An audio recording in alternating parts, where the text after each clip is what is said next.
السلام علیکم سامعین، 22 شوال المکرم کی تاریخ شروع ہو چکی ہے، 1 مئی ہے۔ خبر کا عنوان ہے اللہ نے خلیل فریدی کو بچا لیا۔ یہ خبر تھوڑی ہم تفصیل سے بتانا چاہیں گے کیونکہ یہ معاملہ اس طرح کا ہے کہ ہم سب اس میں پھنستے رہتے ہیں اور لوگ ایک دوسرے پر جھوٹے الزام لگاتے رہتے ہیں۔ خبر تھوڑی تفصیل سنیے۔ خبر کے لیے صحافی سالم انصاری ہمارے رابطے میں ہے۔ خبر کی ہیڈنگ یہ ہے: عزت لوٹنے کا جھوٹا مقدمہ درج کرانے والی خاتون سمیت 5 لوگ گرفتار۔ سماجی کارکن کو پھنسانے کا فرضی مقدمہ درج کرایا گیا تھا۔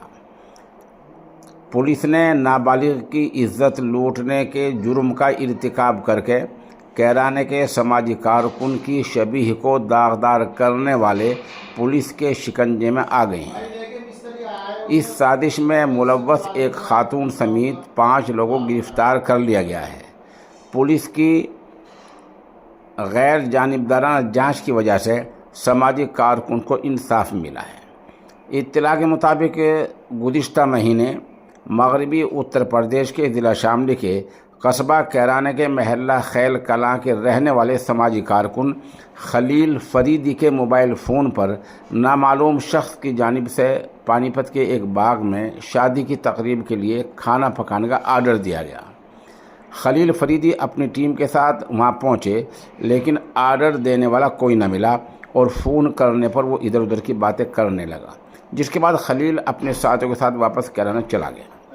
اس بیچ شاملی کے ایک گاؤں کے رہنے والی ایک نابالغ لڑکی کی جانب سے خلیل فریدی اور اس کے ساتھی طالب کے خلاف پانی پت کے چاندنی باغ میں عزت لوٹنے کی فرضی شکایت دے کر مقدمہ درج کرا دیا گیا۔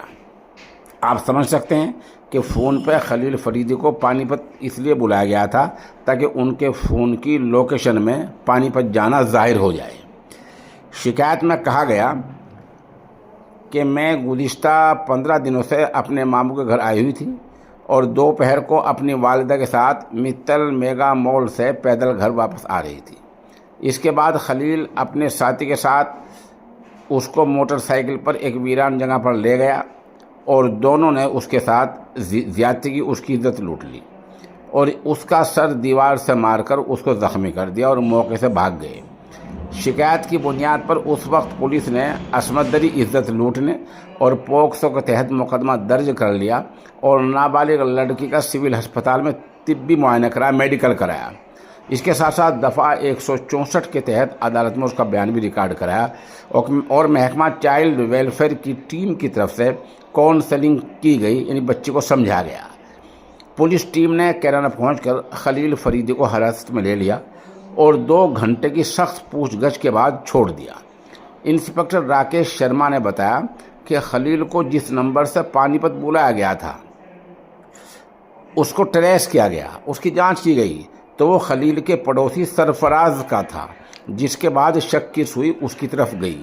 پولیس نے اس کو حراست میں لے کر پوچھ گچھ کی تو سارا معاملہ خود ہی بے نقاب ہو گیا۔ اس نے بتایا کہ اس کی خلیل اور اس کے گھر والوں سے پرانی دشمنی ہے۔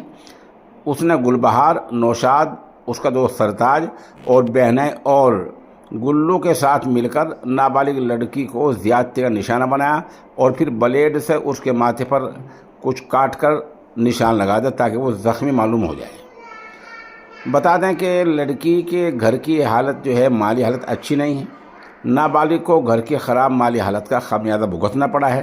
بے حیا ماں نے مکان بنوانے کے لالچ اور بیٹی کی شادی کے لالچ میں اپنے دل کے اس ٹکڑے کو ان بھیڑیوں کے حوالے کر دیا تھا جنہوں نے اس کی عزت لوٹی تھی، جنہوں نے اس کے ساتھ موکالا کر کے خلیل کو جھوٹ میں پھنسانے کا جال بچھایا۔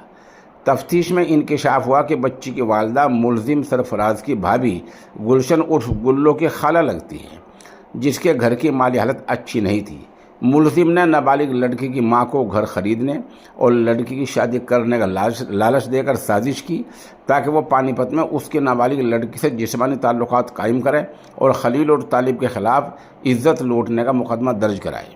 لالچ میں نابالغ لڑکی کی ماں یہ سب کرنے پر راضی ہو گئی۔ پانی پت میں خلیل کے فون کی لوکیشن حاصل کرنے کے لیے ملزم سرفراز 3 فروری کو پانی پت آیا اور خلیل کو اپنے نئے نمبر سے فون کیا اور اس کو ایک نامعلوم شخص سے بات کرنے کو کہا۔ انسپکٹر راکیش شرما نے صحافیوں کو بتایا کہ ملزموں کے خلاف درج مقدمے میں پولیس نے IPC کی دفعہ 120 اور 22 پوکسو ایکٹ کا اطلاق کیا ہے اور ملزم سرفراز کے کہنے پر گینگ میں شامل ملزم گلبہار، نوشاد، سرتاج اور گلشن عرف گلو کو گرفتار کر کے جیل بھیج دیا ہے۔ یہ پوری کہانی ہے۔ آپ اس سے اندازہ لگا سکتے ہیں کہ سماجی کارکن خلیل فریدی کو کس طرح پھنسا دیا گیا تھا، اللہ نے اس کو بچا لیا ہے۔